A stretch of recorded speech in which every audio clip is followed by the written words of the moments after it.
Hello, everybody, and welcome to another Fantasy Fellowship Q&A.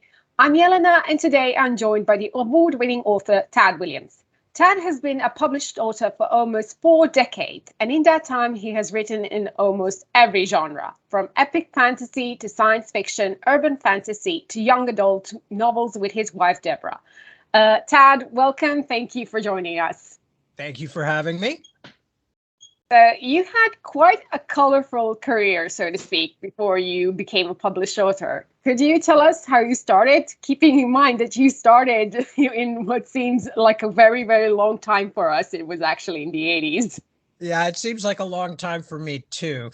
Well, the basic thing was that going back to really when I was a kid, I always had a very strong feeling that I wanted to make things and share them with people. So all through my school years and immediately after, I was always doing, for lack of a better term, creative stuff. I played in bands, I did theater, I did radio, I did all kinds of stuff. And and I worked as an artist too. But always with the idea that I had to make something work, that I could, something that I could actually make a living off of, because I was determined. I also wound up working all kinds of dreadful jobs for many, many years because I kind of stubbornly didn't want to go and get a career and concentrate on college and all that. So as a result, I was always working at least one, sometimes two, or occasionally even three fairly jobs while I was trying to make one of my other things work. And gradually, I got more and more into the situation of wanting to do things that I could do on my own, in my own time, in part because collaborative art meant that if anybody else couldn't make it, you were, in trouble. One of the band members had just broken up with their girlfriend or something, they wouldn't show up and you couldn't practice. So writing became more and more something that seemed to me like I could do it in my own time and do it on my own schedule and at my own pace and be my own boss. And then I was fortunate enough to sell my first book, at which point, since they were offering me to, write another book, or actually to write a trilogy, I said, okay, well, this is the best I've done in terms of something I might make a living off of.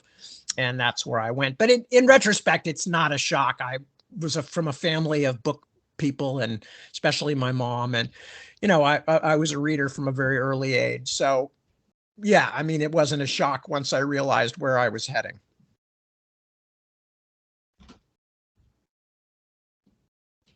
So your epic fantasy novels set in the world of Osten Ard are considered to be your magnum opus, and I think are your most well-known works. Memory, Sorrow, and Thorn, the first trilogy set in that universe, is an epic fantasy that one could get lost in for days. So what inspired this world and its characters, especially Simon and Miramel, who will become more important as they go on? Well, yeah, it was interesting because at the beginning of the process, I was kind of as I mentioned, I sold my first book and my publishers came back and said, is there something else you'd like to do in, the sort of general world of fantasy and science fiction? And at the time, I was very much reacting to the sort of first post-Tolkien generation of fantasy, especially epic fantasy, of which quite a bit I felt was very derivative without necessarily understanding what it was they were imitating. In other words, Tolkien was so influential, but he was making very specific choices based on what he cared about and, what he thought he wanted to talk about and write about. But a lot of the writers who came along in the 70s and 80s, as far as I could tell, were just sort of copying bits of Tolkien without understanding the process. And because I'm of not just a different generation, but a different culture than Tolkien, I had a lot of things that I saw differently. Loved Tolkien, loved The Lord of the Rings, highly influential on me. But at the same time, I didn't want to just kind of make a template out of it and copy it. And if anything, I wanted to talk about the writers who had done that and why I didn't agree with them. So the initial impetus for writing the Memory, Sorrow, and Thorn books was actually kind of a slightly postmodern metafictional one. Mhm. At the same time, though, I was thinking, okay, it's really interesting to me how very few historical dynasties ever outlive the founder. So I was thinking of, Charlemagne and Alexander the Great, and of course in fiction, King Arthur and people like that. So I wanted to talk about what it is that happens when a powerful leader dies and everybody's squabbling over the remains. And so the initial title of the work was going to be The Sons of Prester John, and it had much more of an influence on, much more of an eye on the political side of things. But I very quickly realized that one of the things that I was going to do that was different than, say, Tolkien and some of the other writers of the time was that I didn't want an authorial narrative voice telling the readers what was true and what wasn't true. I wanted to tell everything from the point of view of a whole kaleidoscope of characters, and then the reader would sort of assemble their own worldview, which felt more modern to me. And because of that, I realized I needed a whole raft of different kinds of characters. Also, there's, within our field, within fantasy and science fiction, there's the traditional young ensign character, who in Star Trek or something has to have the warp drives explained and, how things work, and can always be the sort of gormless kid who says, well, but why did this happen? Sonny, let me tell you. And, so that's a very useful trope when you're introducing the audience to an entire world. So because of that, I sort of started playing with characters like Simon, who were more on the outside, but on the fringe. Mm-hmm. And because I had two younger brothers, although they were already young adults by that point, it was something I felt very comfortable writing about, the frustrations and confusions and all that of adolescence, because I'd seen it myself and then I'd seen it in my brothers. So Simon became the focal point character with other secondary focal point characters. And at that point, the story really began to tell itself. It was no longer just going to be a sort of metatextual exercise, but it became a story. They were people and they had lives, and I was involved with them and cared about them, and I wanted the readers to be the same. And then once you start doing it that way, you begin realizing things like, oh, I need a bunch of action to happen here, but I've made this choice to have focal point characters to see through, that to be the audience's eyes. So I have to have a character there, and I have to have a character over here. And before you know it, you've got this massive panoply of characters. And that's pretty much how my whole style developed, was from that decision to not have an authorial voice telling the audience, the readers, what was going on and how they should react, but telling everything from the point of view of different characters. So you touched on this a bit, but also many readers have noticed the use of sort of traditional epic fantasy tropes in Memory, Sorrow, and Thorn. And in a lot of interviews, you do mention that you purposely chose those tropes, such as a young servant boy goes on an epic adventure and becomes a great hero. Right. And I'm also very conscious that these books were published in the late 80s, early 90s. So do you think, when looking back, sort of, and the generational change that happened in readers, do you think the use of these classical fantasy tropes in epic fantasy is still well liked, or do readers want a change or something different? Well, that's a good question, and you probably need to ask somebody who is a new reader or a more modern reader. I mean, I expect so, and that's kind of with any art form or creative form. It's going to evolve and it's going to change. People are going to react to what they have and look for things that are different. There's actually kind of an evolutionary pressure that occurs because most of us in the field, not only do we love the material we're working with, but we also have to make a living. So there's a something that forces you into finding a niche that you can, again, I can only talk in evolutionary terms, a niche that you can exploit, that you can make your own. Mm-hmm. And as a result, there's always a pressure to change, to expand, to find new ways to tell stories. I not only think that's natural, I think it's great. And I know for a fact that readers are, for instance, now are saying we want more characters who are like us, whether that be female or gender fluid or straight, gay, whatever, white, black, brown. There are more people saying, hey, that we don't have to be limited. And personally, I think that's splendid. I mean, one of the reasons that I worked in this particular Western, Northern myth cycle was because at the time when I started, it was so profoundly dominating what we would call fantasy fiction. And that was because of Tolkien. And as I said, it was because people had taken Tolkien's choices of the things that he was most interested in, which was, Old English, Anglo-Saxon, the history of the northern races, the Scandinavians, etc. He made that his own, but then the people came along, just did the same thing. So that was why I was working in that particular area. And for me, it was not a shock that the next thing I wrote was the Otherland books, which had characters from all over the world and were many different kinds of people, many different colors and religious persuasions and etc. Because that wasn't my genre, was just to write about Northern European myth cycles and folklore. But of course, it became very popular. So, I became invested in the world, regardless of how it started.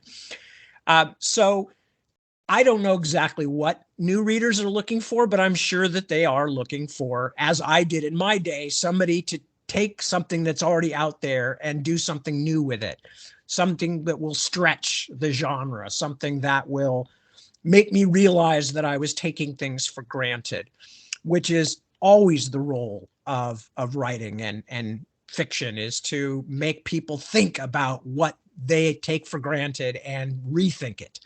So I hope that's what's going on. Excuse me. I hope that's what's going on. And I certainly, in my own way, I'm absolutely in favor of it. I think there are so many different ways to tell stories. And I love it that our genre is expanding to meet the interests and the life experiences of more people. I recently read a fan of yours on Twitter who said that she first read Memory, Sorrow, and Thorn when she was in her teens, and that she now has a son who is going to college, and she's introducing him to Memory, Sorrow, and Thorn. And as a lot of readers of yours know, the Memory, Sorrow, and Thorn isn't the only sort of trilogy that's happening in Osten Ard. We have a kind of new trilogy, The Last King of Osten Ard, which is being written. The first book was published in 2017. That's like a quarter of a century later, right? Right. Yeah, it's actually closer to, because I think the first Dragonbone Chair was 1988, so it's almost 30 years. Yeah.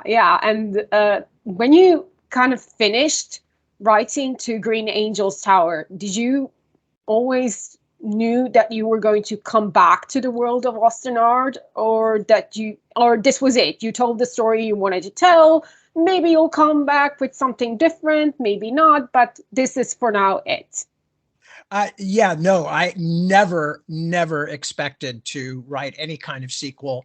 As you can sort of tell from looking at my history, and you sort of alluded to in the introduction, I like to jump around. I like to do different kinds of things. The people at the time that the last Osten Ard book came out, there's a birth of twin children at the end of the story, and everybody that I knew who talked to me about it said, "Oh, you're setting up the sequel," and I was like, honestly, no. I'm just trying to show you that this is a place where these things happen, where prophecies are made, where, things are, the magical stuff is not going to just stop because this story ended, nor, was that true before the story began. So, but I had no intention, honestly, none whatsoever. In fact, if I can tell a quick story, the reason that I began the new series was my wife, who is my business partner and editor and all that, and she was originally my British editor. That's how we met. Deborah Beale. Deb said to me, "Why couldn't you write more Osten Ard? People are always saying we'd love to see more." And I was very frustrated at the time, and I said, honey, you don't understand. I'm not the same person that I was when I wrote those books. 30 years have gone by. I met you, we've had kids, we've raised kids. I am now at the very best a middle-aged man, and that's a generous assessment. So, I could not. So this frustrated me that it felt to me she couldn't understand this at the time. So that night after we'd had this conversation, I was lying in bed thinking of all the reasons why that I couldn't just write another Osten Ard book. Because I always said, I would never write anything unless the idea for the story comes first. I'm not going to go at it like a franchise and say, oh, how about a new blank story? And that's true with all my work, and that's still true. And so I'm lying there thinking, look, it's 30 years. I mean, think of the difference in my life. Think of how I've changed. And then I suddenly went, but how would the characters have changed over that same time?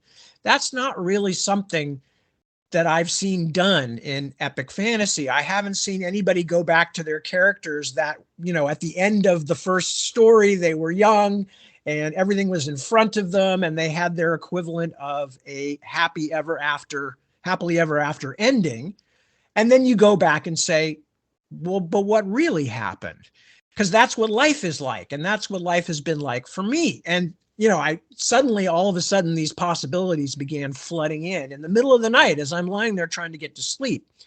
And the next morning I got up and said to Deb, essentially, curse you, woman, curse you. Your questions have now provoked me, and oh my God, I think I'm pregnant with a new Osten Ard novel. And indeed, that turned into what it turned into, which was more than another trilogy. It actually, if I think about it, it's a hexology, heptology? No, that's 7. Anyway, because there's actually 4 volumes. Because I was wrong again about it being a trilogy. We know. Yeah, I know. It's shameful. There's 4 large volumes and 2 small volumes. We expect 4. I know. I really thought this time I was going to pull it off. But I was so wrong. But, hey, that's a good thing about getting older is, you get better at saying, I was wrong. I made a mistake. I didn't do what I thought I could do. I have less invested in my own self-image. Let's put it that way. But so it's, 4 long books and 2 short books. And in fact, as people will see when The Navigator's Children comes out, there are a lot of things that get closed off at the end of The Navigator's Children. Not closed off like never going near them again, but closed off like answered or elucidated that date all the way back to the first trilogy and to all the shorter books and everything else as well.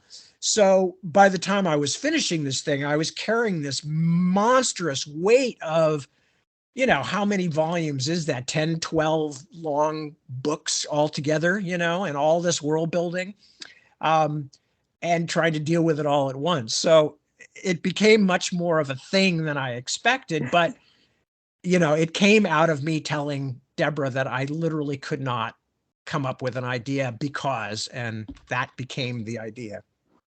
Yeah, it's very interesting because I first read Dragonbone Chair when I was in high school, and then 20 years later I get a sequel, and now I'm almost as old as Simon and Muriel themselves. Yeah. And I get to see myself in them, and I get everything that I get them when they were children because they're teenagers because I read them as a teen, and now sure. I'm reading them when they're my age, and it's fascinating. I never saw that really in fantasy.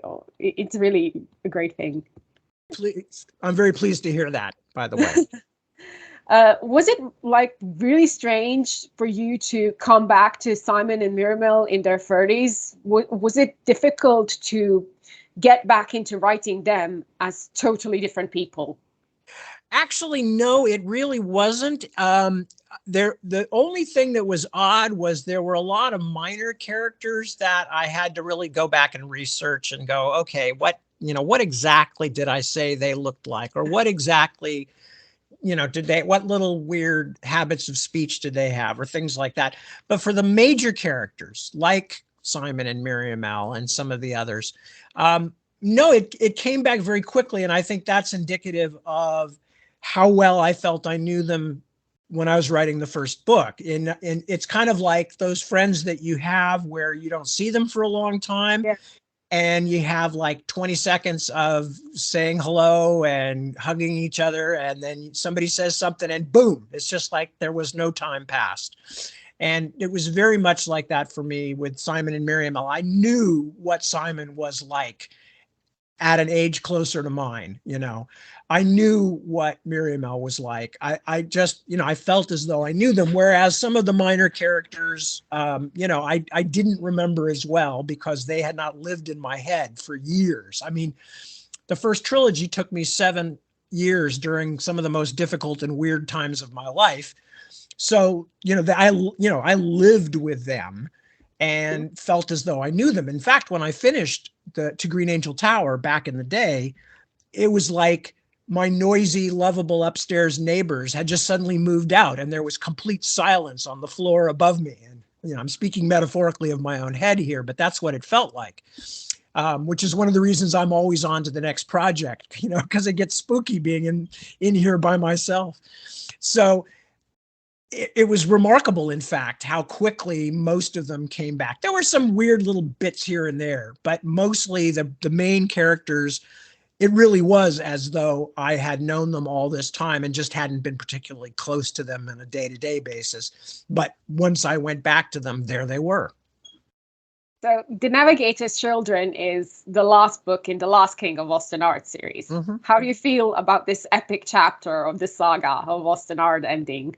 Are you relieved? In a sense, yeah. I mean, I will be.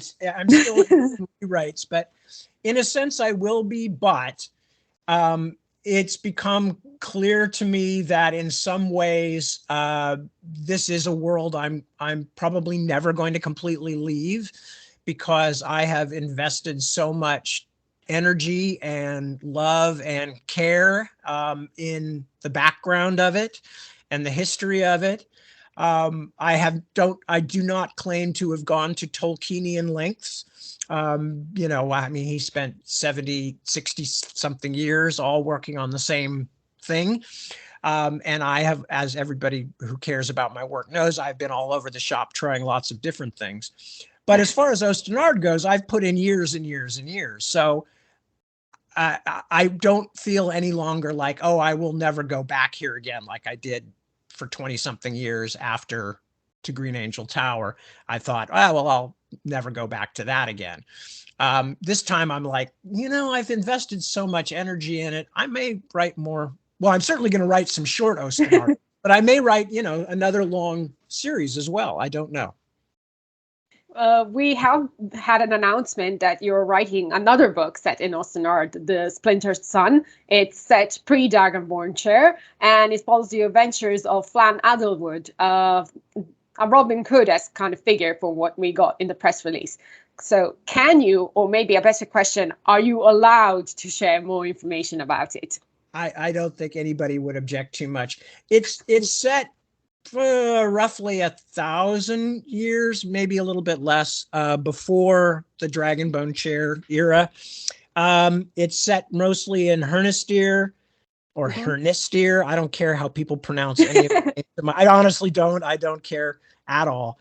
But the basic idea of it is I would like to write a series where each book is separate, although part of a larger world. In this case, this particular time and place in Osten Ard.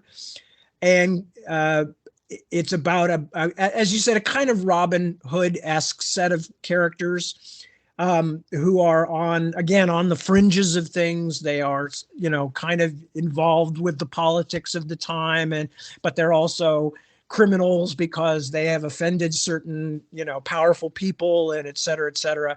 But like all of my stuff, it will really be about the interaction of the characters and the expansion of the history, and then hopefully just some good, exciting stuff happening in the story. Because I'm a big believer that, if you're going to write a story, and everything else is, frosting. Right. Yeah. I mean, you got to have a story that makes the reader want to turn the page if you're writing the kind of stuff I'm writing. I liken it to, you can basically do anything you want to, as long as every 5 pages or so something tries to eat your main characters. Right. That's kind of the fantasy science fiction genre bargain that you make with your readers, is that, you'll let me be as artsy or literary or whatever as I'm capable of being, as long as I give you the stuff that you want. And that's fine. I mean, I'm all for it. I love genre fiction of any kind if it's done well, and that's all that I care about. So you also wrote another epic fantasy series called Shadow March, which has an interesting history. So from what I've gathered, the original idea was for it to be a movie, and later a fantasy TV show. However, nothing much came of it, and it was reborn as an online serial. But eventually all the books were traditionally published. Why did you decide to initially publish Shadow March as an online serial instead of going by the traditional publishing route? Well, it did have this extremely tortuous history, as you referenced.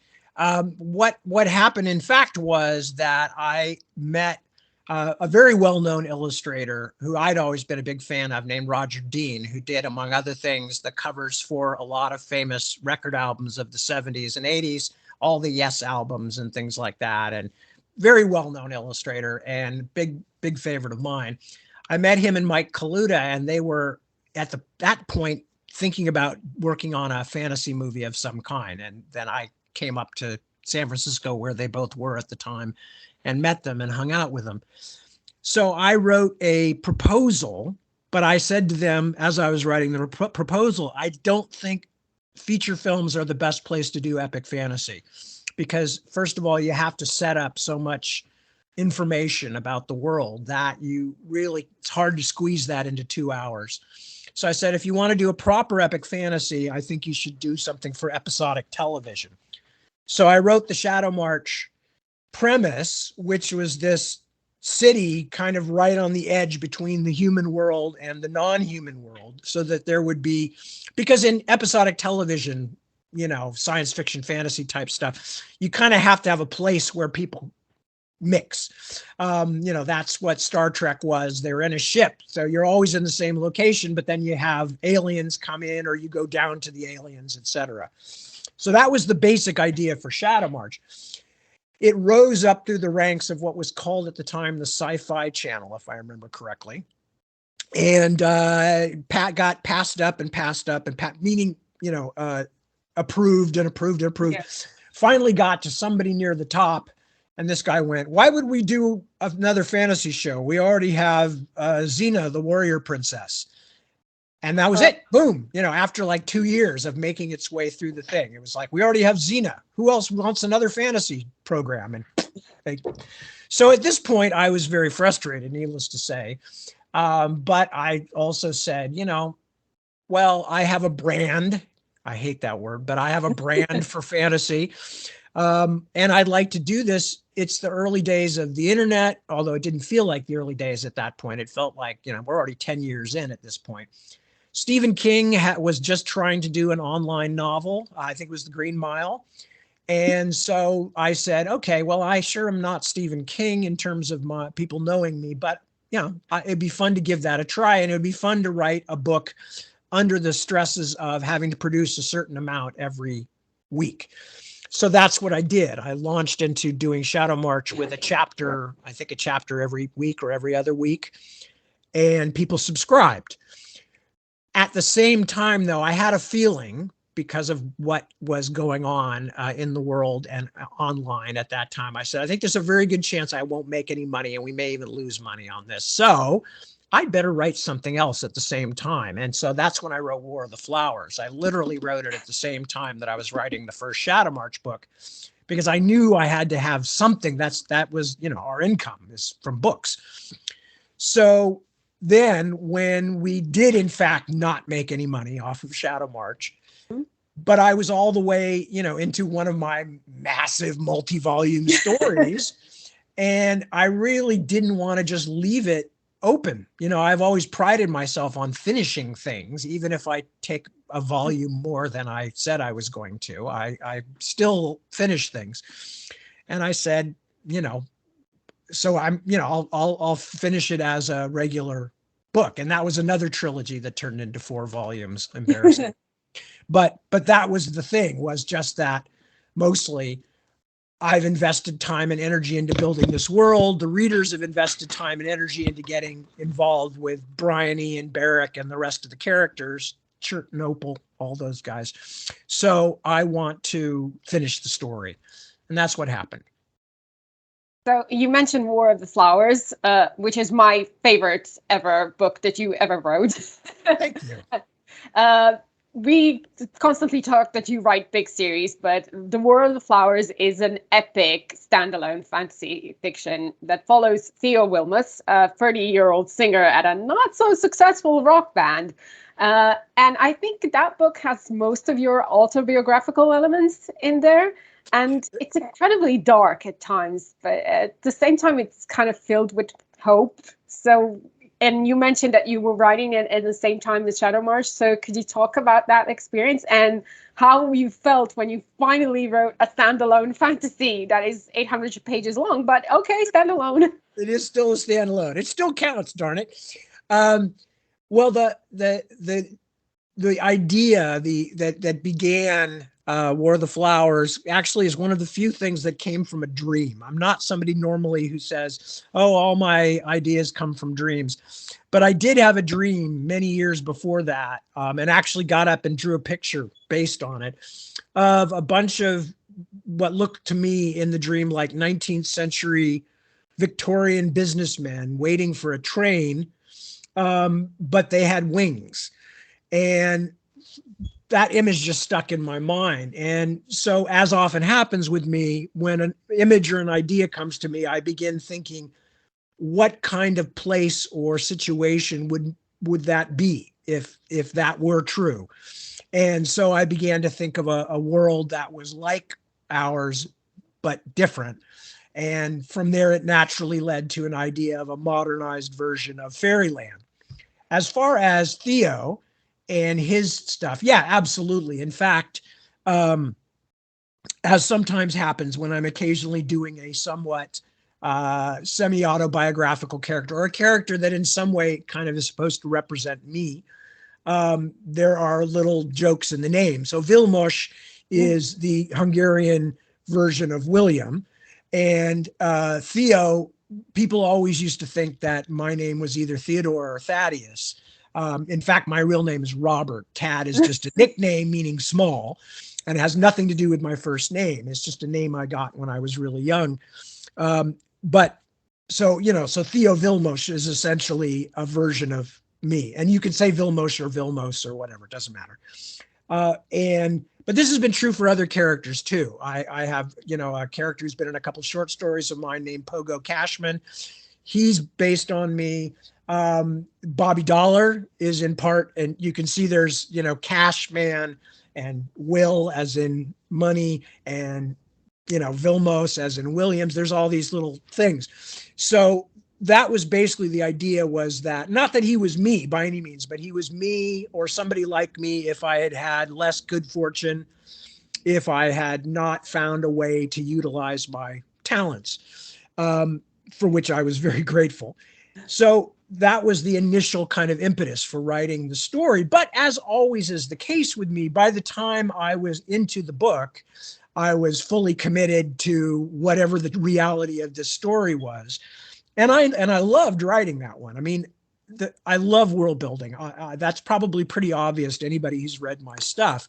That's why Tolkien grabbed me in the first place. That's why a lot of my early favorites, like Fletcher Pratt's Well of the Unicorn, or E.R. Edison's The Worm Ouroboros, or Lord Dunsany's The Elf King of Elfland's Daughter, all these kind of things grabbed me was because they were these creations of alternate realities that you could kind of fall into and live in a sense. So that, again, I really fell in love with in The War of the Flowers, and I loved creating that world. That's another one that I would be very happy to go back to. And in fact, I wrote one short story that starts and ends in that world. But one of these days, if I stay healthy and my brain keeps working, I would love to, get back to that, and not necessarily write about Theo again, although it's possible, but I mean, something that uses that world and the interactions between that world and our world again.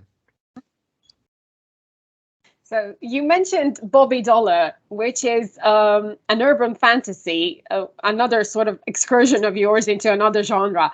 I found it, when I read it, it's incredibly witty and humorous. It's a series about an angel advocate for souls caught between heaven and hell. It gave me the feel that you were having so much fun writing this, that you were literally typing and giggling. You're not wrong. There was a lot of typing and giggling going on.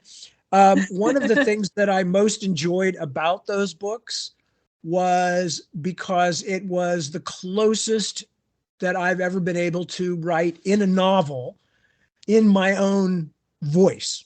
In other words, Bobby was by far the closest of how I really talk and how I really see the world. And so it was very freeing in a sense. It was, instead of always having to put my thoughts or what I wanted to say into the voice of another person, and even more important, into the mindset of another person, I had a character here who, although nothing like me in most ways, but very much had my voice and my way of seeing things. And as a result, it was great fun to write. And it was because all I had to do was say, what do I think of this situation? If this was happening to me, what would I think? And therefore just let that go. And yet at the same time, I got to do all this really entertaining world building, and that's what it is. It's world building, it's myth making, it's folklore. I don't happen to personally be particularly religious, and so I don't feel that there's any more truth in the Bobby Dollar books about how the universe really works than in anything else. In fact, I kind of conveniently dodge some of the bigger questions, not to avoid offending people, but because I don't like closing things off. I don't like saying, here's how everything works, because for me, we don't know that in the world we live in.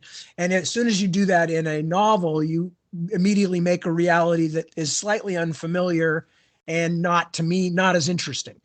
So the Bobby Dollar books were definitely, I was like, okay, there's going to be things that will never be answered. There are some things that will be answered only after a great deal of struggle, et cetera, et cetera. So again, it was something that it was just really fun to write. I enjoyed it. Coincidentally or not, it was the first of my fiction books that my father, who's not a fiction reader, ever read. I think my mom told him it had sex scenes in it. And so he went, yeah. In fact, this is however many years later. I was just over visiting my dad the other day, and he said, so are you ever going to write another Bobby Dollar book? Wow, who knew, Dad? So it was great. I would love to go back to Bobby Dollar. In fact, I have an unfinished Bobby Dollar short story that I was going to do for Christmas 2 years ago. I'd love to write some more. I even have a planned Bobby Dollar novel called Forever O'Clock, which was going to be the next one. And another, it's going to be more of a standalone than the first three. So someday, again, maybe it's a question of how much time I have and, how many books I still have in me to write. But I'd very much like to write another one. Yeah, it seems you really like the urban fantasy genre. So I just wanted to also talk about another famous series of yours, of course, Otherland, that you mentioned. It was quite visionary for its time. It was written in the late 90s. It's notable for its portrait of virtual reality and internet in general. I spoke before you worked at Apple Computers, which partly inspired the Otherland books. So what were the other inspiration for this truly gender bending and blending work? Well, I'll be honest with you. When I first started talking about Otherland back in the early 2000s, and I was talking about where it came from, I would always talk about an interview that I heard with an American writer whose name, Norman, it's just skipped my mind, but he's a guy who wrote a book called A River Runs Through It, which was made into a movie with Brad Pitt and some other people. And Norman McLean, anyway. And I heard him being interviewed on what we call public radio here. And he was talking about rivers as a metaphor. And I suddenly, as I was like driving along, I was suddenly thinking, well, what if the river was a literal metaphor? In other words, it didn't exist except as a metaphor. How would that be? How would I make that happen? This is how a lot of my ideas start. And I quickly realized that it would most likely be one of two things. It would either be a magical river or it could be a virtual river. And because I had been working at Apple at the time and doing a lot of stuff with what was then called new media or interactive multimedia, the idea of a virtual river became really exciting to me. So I went on to think about, how the story would arise and what would be happening and where this virtual river would flow. And then I thought of it as connecting a lot of different worlds, virtual worlds, etc. Anyway, the reason I tell you this is because I was partially wrong when I was going around telling people in Europe and other places, this is why I wrote Otherland. In fact, as I was literally standing on a stage in somewhere in Germany telling that story, I suddenly went, oh my God, I'm lying to you. And everybody was like, what? Oh my God, is he having a stroke or something?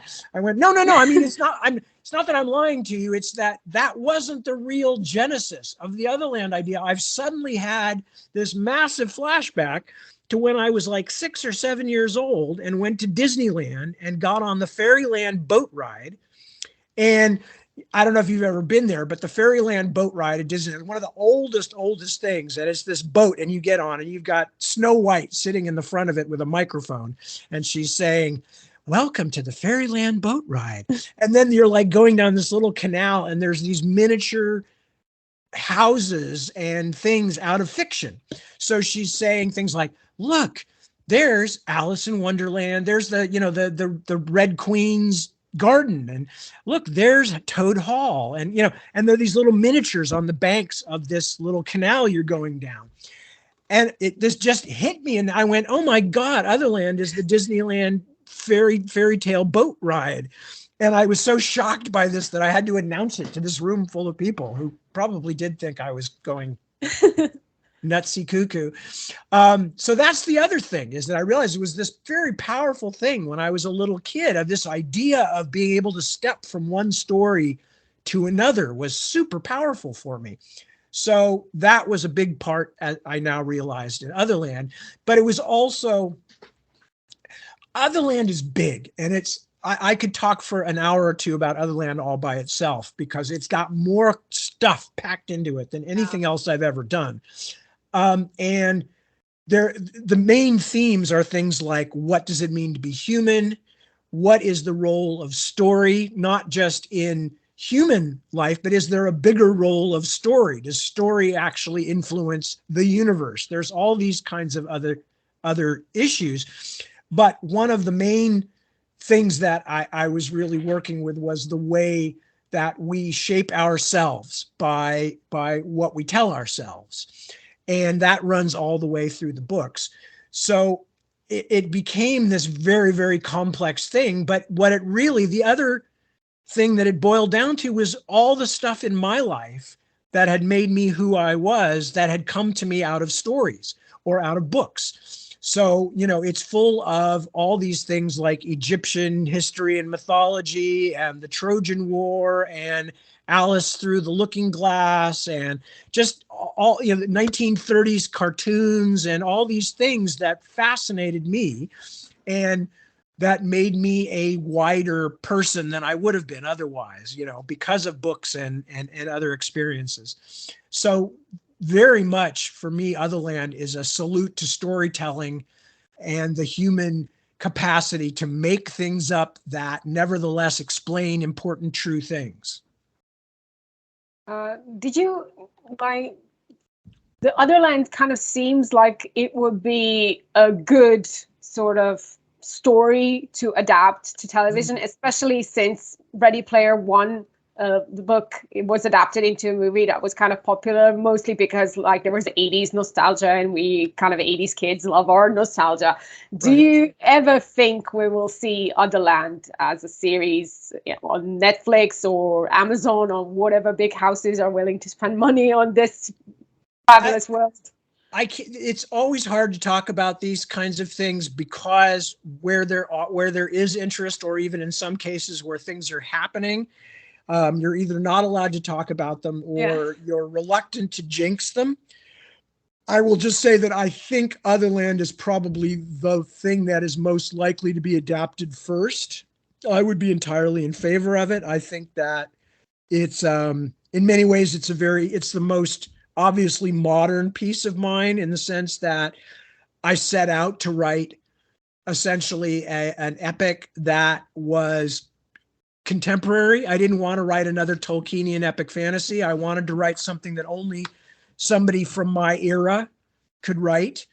And yet, that had all of the kind of things we love about the epics, which is lots of characters and disparate situations coming together to figure out what's going on, et cetera, et cetera.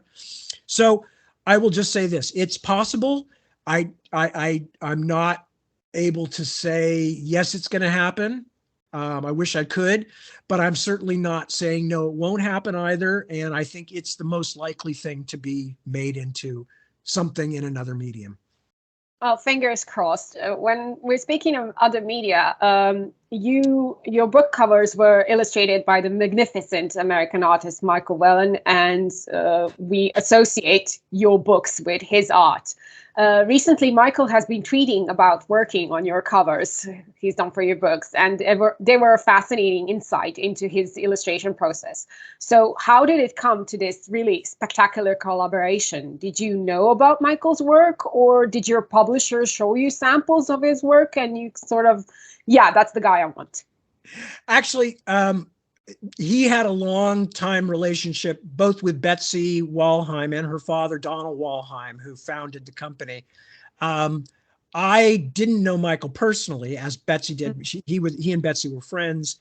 But even before I sold my first book, I knew who Michael was, and I think I even had at least a collected book of his paintings, or I was a fan of his already. Yeah.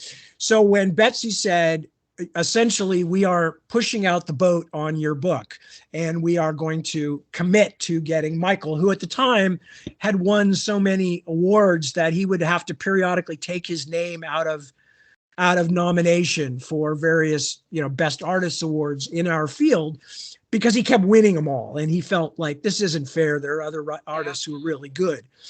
But there are a number of things. I was very grateful. So I knew Michael already. I knew Michael's work. I loved it. And when they said, we're going to get Michael Whelan to do the Dragonbone Chair cover, I had no reaction except, wow, great. That's wonderful. And I was uniformly thrilled, although of all his stuff he did for me, I like the Otherland books the best, because they're the sort of most pure, non-specific representation, But I love all of his stuff. I cannot look at any of the book covers he did without feeling immensely grateful that I got to have them. And, I've just always been a fan. Now, that said, I am not as much of a fan of the more representative style. I'm not opposed to a more symbolic style of cover. All I'm concerned with is that the publishers feel that they're having their best chance to get my books to people. But, I don't think you can ever go wrong with Michael's work. And, I was thrilled to have it. I got to become friends with Michael, which has, been one of the pleasures of my life. we found out that when Michael was going to San Jose State University, which is near where I grew up, that we had both been to a lot of the same concerts and things like that. So we had this instant rapport over music and things like that, and the Bay Area, which is where I still live, more or less. So it was just a wonderful combination of interactions for me. I wish I owned every single one of them. My publisher, Betsy Walheim, has my favorite painting, which is the Mountain of Black Glass painting, the Egyptian themed one, which I love. I mean, I love all of them, but that's my favorite. And Betsy bought it, and I've never quite forgiven her for it. But I know they've got an amazing art collection. You know, I mean, her father was a publisher through the 40s and 50s, and they've got amazing, amazing stuff. Betsy has just beautiful, beautiful work. But anyway, so yeah, no, I was very pleased to have Michael's work, and would extremely happily have anything of his on any of my books anytime. I know there was a special edition of the Dragonbone Chair, the illustrated edition that is out. So if you could, if you had the opportunity to choose an artist or artists who would illustrate any book of yours, who would you choose for a special edition?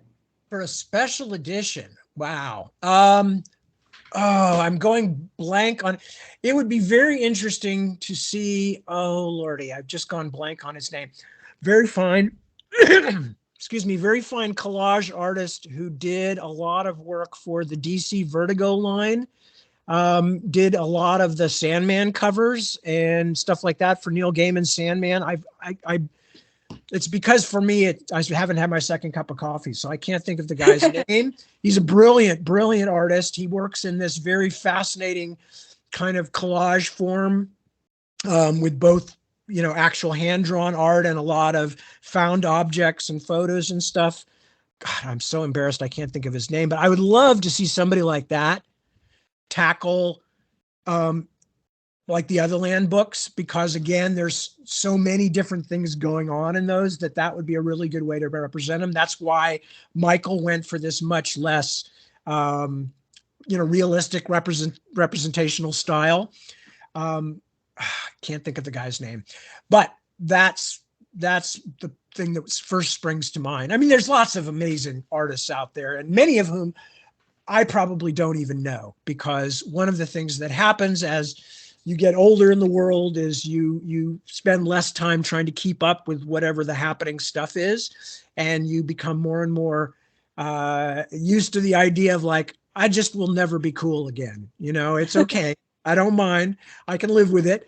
I can only stay in my narrow lane here and concentrate on what I can do, but I will never be able to keep up with all the new music and all, you know, no matter how much I'd like to.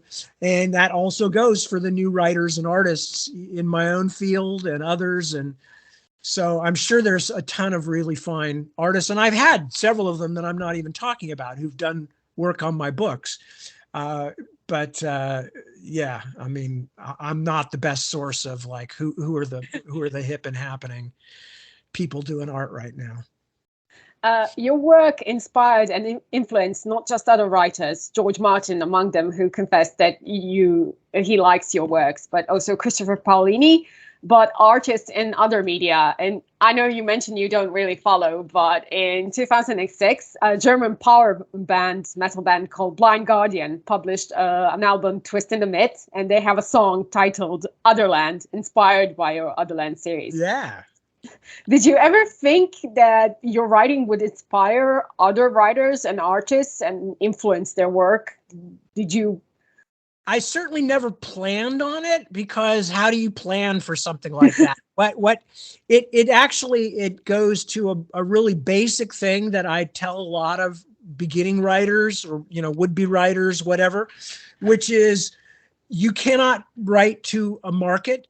You cannot write to an imaginary audience. All you can really do well is write to yourself. You write the book that you would want to, or the story or whatever. You would write what you would want to read, and then just pray that there are enough people like you out there that you can make a living off of it. But as soon as you start trying to imagine a reader, and I'm sure this is true with film and television too, as soon as you start trying to imagine your audience, you're automatically generalizing and kind of making things up. Whereas if you write something that you react to positively and feel like, this is what I want, this is what I want other people to do, but no one's done it yet, so now I'm going to do it, then at least you know that you are doing the best possible version of that thing.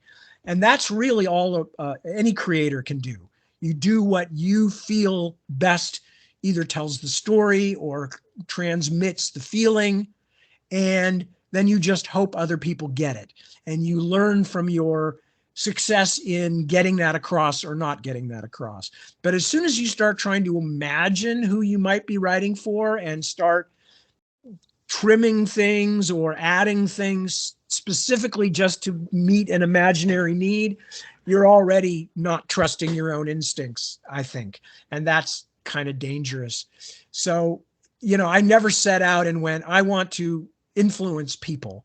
But what I did want to do and still do is to have the same effect on readers as my favorite books had on me.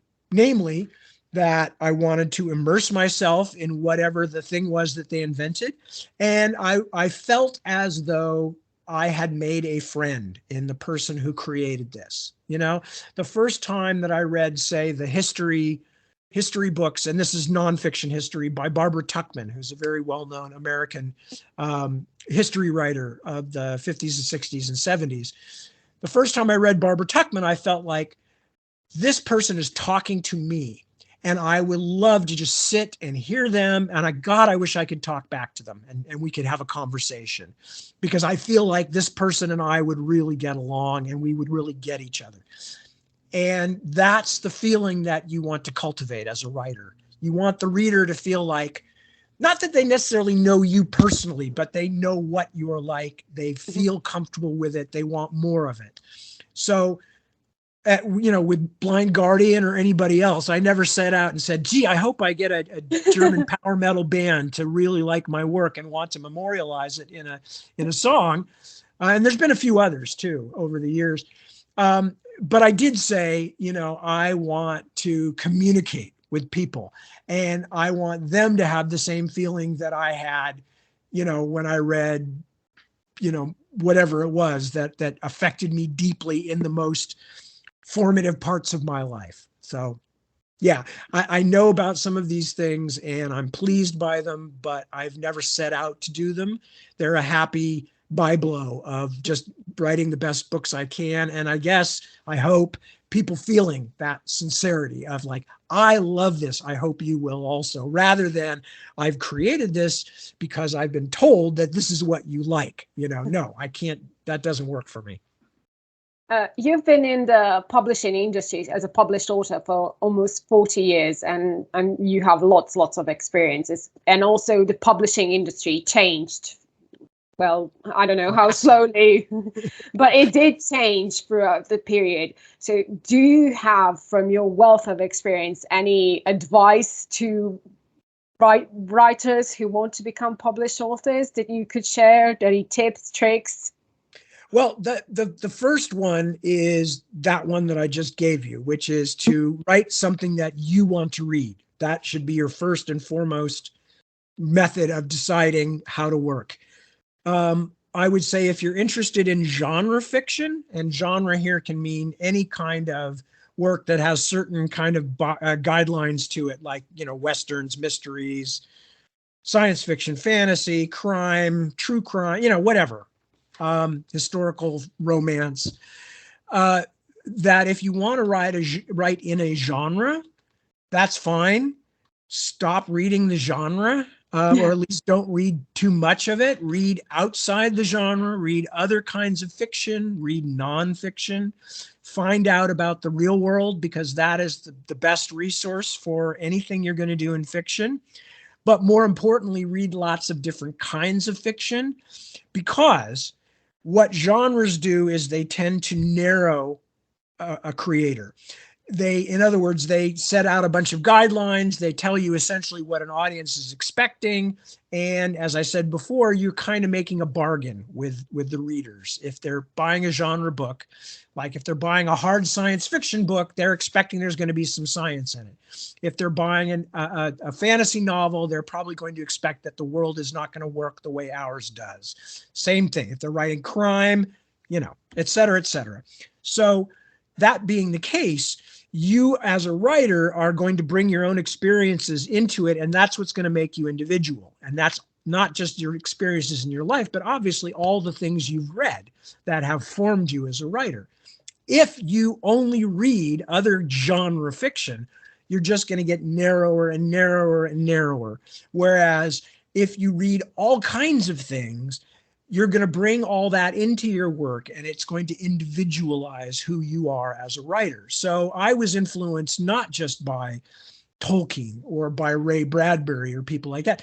I was influenced by people like The Wind in the Willows, and, other children's fiction. And I was influenced by Thomas Pynchon's Gravity's Rainbow. And I was influenced by Hunter S. Thompson's Fear and Loathing in Las Vegas. And, Agatha Christie's mystery novels that I read when I was a kid. And, just all Jane Austen. I love Jane Austen, Charles Dickens. And in my own way, I try to bring all these things into my work. So the broader you make the bigger your palette, the more colors you have to work with, the more individual your work will be. And then the third thing that I think is very important is, if you want to be a writer, make a regular time for writing. It doesn't have to be like every day, but it's important to know that you're going to be writing again at a certain point. That because it's not merely the act of sitting in front of a screen or a typewriter or a pad with a pen. It's also the thinking that goes on. And I do about 80% of my writing work in my head when I'm not sitting at my computer. So what's important there is that if you have a regular thing, even if it's only like an hour once a week, then you have that week between the last time you wrote and the next time you wrote to be thinking about what you're going to work on. And sometimes you'll push yourself to go back to work earlier on it. But even if you don't do that, you have built more structure in your story and in your writing. You have thought about it. You have played with things in your mind. So that knowledge that you're going to be writing in a regular way is also super important. Just saying to yourself, every week I will do X amount of writing really clears, it not clears, but it really promotes you thinking about writing as an ongoing process. So we ask every author that we interview to give our Fantasy Fellowshippers some book recommendations. So could you give us some of your book recommendation, regardless of genre and author? Okay. As many as you like. Well, I mean, if anybody who's writing fantasy needs to read history. So I mentioned Barbara Tuchman. That's spelled Tuchman. She wrote The Proud Tower, the Guns of August, and one of my favorites, A Distant Mirror, which is about 14th century Europe. And if you're writing fantasy set in pre-industrial worlds, you need to read Barbara Tuchman's A Distant Mirror, because the 14th century was absolutely nutso crazy. Among other things, there was the Black Death in Europe, but it also is a really in-depth look at the functioning of society in that time. Now, that's only one particular period and place in history, which is Europe in the 14th century, but her way of looking at things is so in-depth and her research is so excellent that you hear the actual voices of people at the time talking about things. Hello, Kitty. I don't know if you could hear her over there. She's over there. I don't know why either. She never jumps up when I'm doing an interview, and she's been fed. So anyway, so Barbara Tuchman is certainly somebody who, if you want to write this kind of stuff, I strongly recommend it. There's another, oh God, what is the author's name? I should have written some of this stuff down. the other one will come back to me. Who else really? I think you can do worse than reading the original first Dune volume, which I think is fabulous. But I think there's so much other stuff too that people don't read enough of the people who influenced me, like Michael Moorcock and Fritz Leiber and Philip K. Dick and Theodore Sturgeon, Ursula Le Guin, Roger Zelazny. All of those people, I think their stuff is very worth checking out, and they're not forgotten. But because here's an interesting thing. One of the things that's really happened in publishing is that we've become more and more involved in narrowcasting. And what I mean by that is books that are aimed at a very narrow part of a market. So, as I mentioned genres. Well, we have sub-genres now. We have not just romance, we have historical romance. Not just historical romance, we have gay historical romance. Not just gay historical romance, we have gay historical vampire romance. And then you get into further subdivisions. That's all fine. That's all good. Whatever you want to write about, whatever you can write about, sincerely, you find your audience. However, one of the problems is that some of the older writers that I really like didn't particularly do this narrow genre thing, because in those days there was not enough money involved and publishing was not sophisticated enough to aim at particular markets. So if you wrote science fiction, so-called, like Ray Bradbury, you were all over the shop.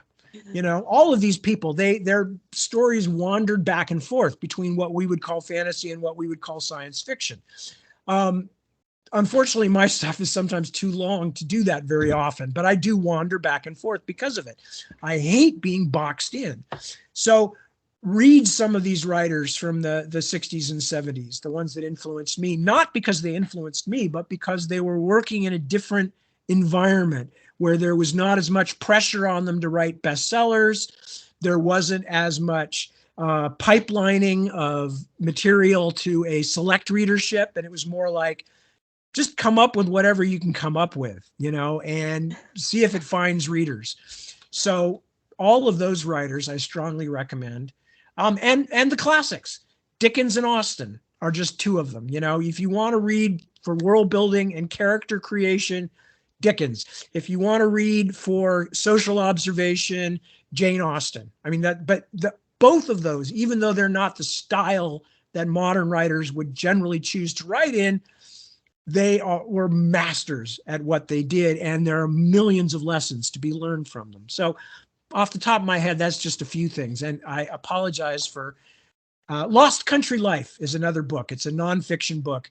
I can't remember the writer's name, but it's Lost Country Life. It's largely out of print, but you can find it online. It's a brilliant book for fantasy writers because it's about how people actually lived in medieval societies, how they planned their year, what they did to build their houses and take care of their crops and all these kinds of things.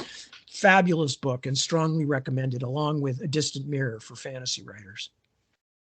Yeah, you mentioned a lot of classic authors, sci-fi and sort of like non-speculative fiction, and they're classic for a reason. I kind of grew up with classic science fiction and fantasy authors, so I'm glad to see a lot of those getting a shout out again along. I know we read a lot of modern authors, but I always like a shout out to the classic. Thank you. So thank you so much for finding the time to talk to us, Tad. It was an amazing interview.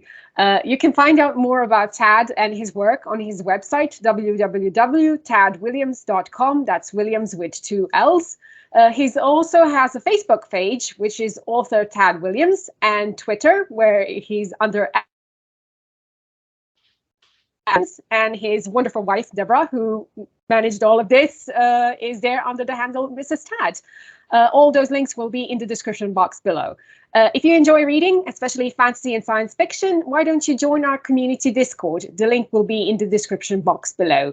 The Fantasy Fellowship is also active on social media. You can find us on Instagram under fantasy_fellowship, and on Twitter we are Fan Fellowship. We also have a website, www.fantasy-fellowship.co.uk. Thank you so much for taking the time to watch. If you enjoyed this author Q&A, please like this video and leave us a comment. If you like to keep up to date with more Fantasy Fellowship videos, consider subscribing to our channel and hit the bell icon next to the subscription button so you don't miss any of our future videos. Thank you.